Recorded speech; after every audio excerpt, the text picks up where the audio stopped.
Hey everyone, this is WobblyWallaby. Are you sad that you picked Soulbinder for PvE and now people kick you from parties because they think your DPS sucks? Well, today I'll examine a Soulbinder support build in Ragnarok Mobile that can boost your damage like crazy for your party.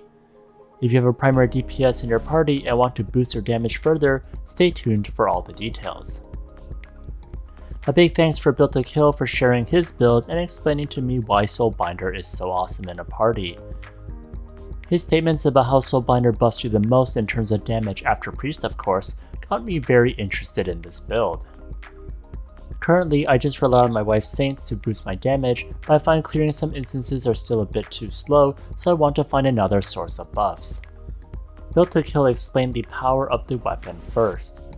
The tier 5 Devourer Souls has the debuff: if the enemy target carries a phantom, is damage taken plus 15%. The translations here is bad. What phantom means is a soul, and I had to test this out myself. For all these damage tests, I am using Heavy Roll from Thanatos for the consistent damage output against the PSR Dragon dummy. I previously casted Soul the Blacksmith on my Thanatos. Here with Soul the Priest, I put Soul into the target and the Lex hits for 150,000. Next I tier up my weapon to 5.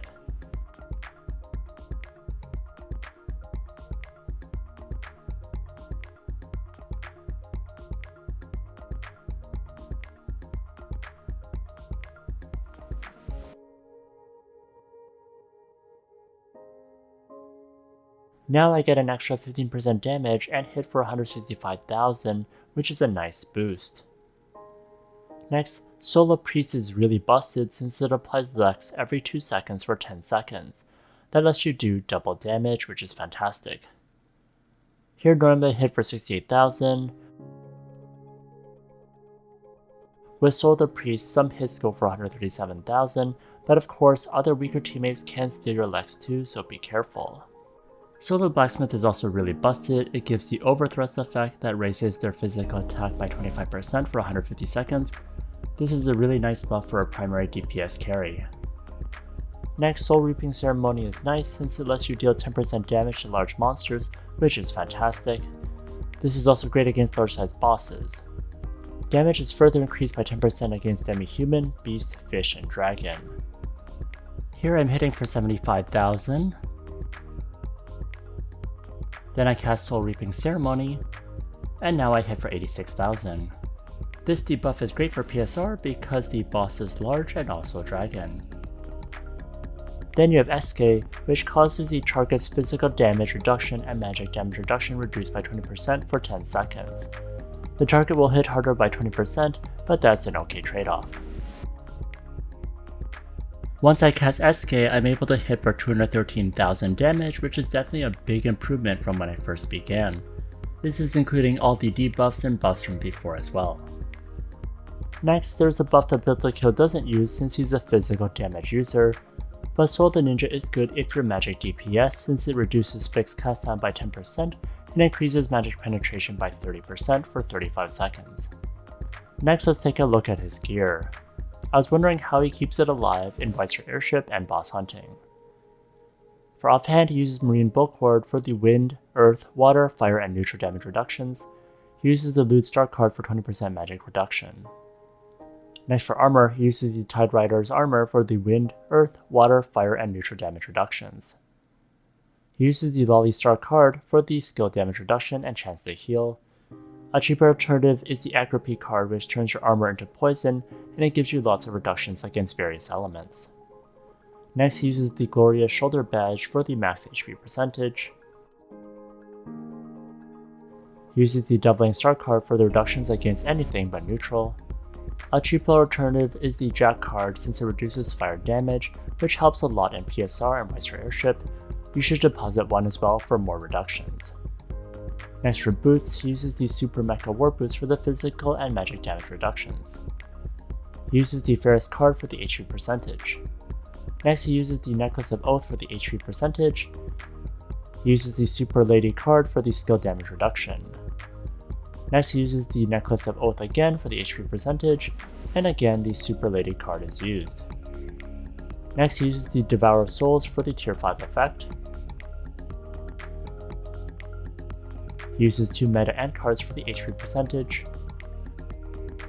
Next for headwear, he uses the Skyfall Pouring for the HP percentage and the HP shield. A nice alternative is the Pouring Sleeping Hat with the Nightmare card.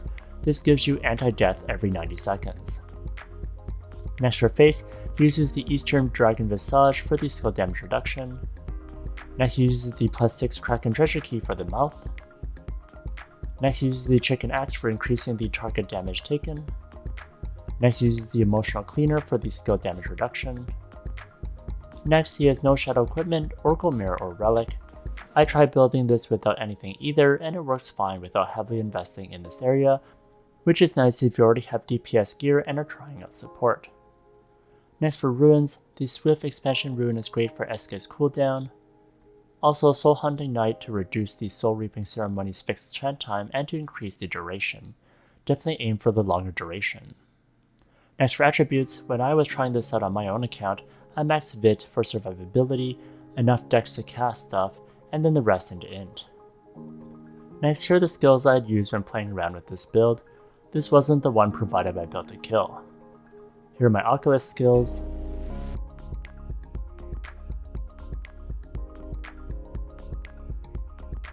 Next, here are my Channeler skills.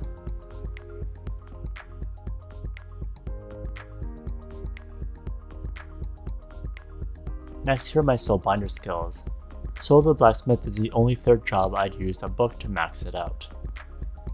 Next for manual, I had Soul of the Priest, Soul of the Blacksmith, Soul Reaping Ceremony, SK, Soul of the Ninja, and Soul of the Summoner.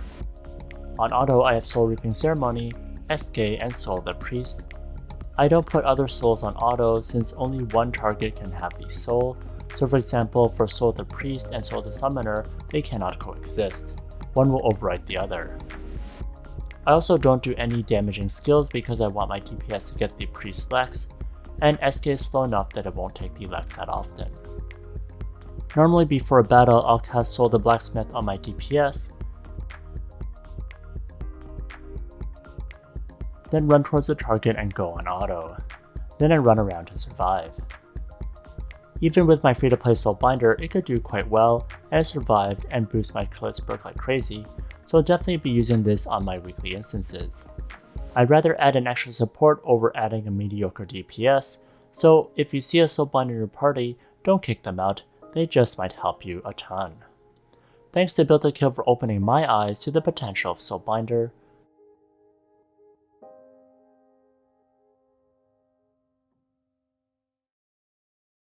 If you enjoyed this video, please like, comment, and subscribe.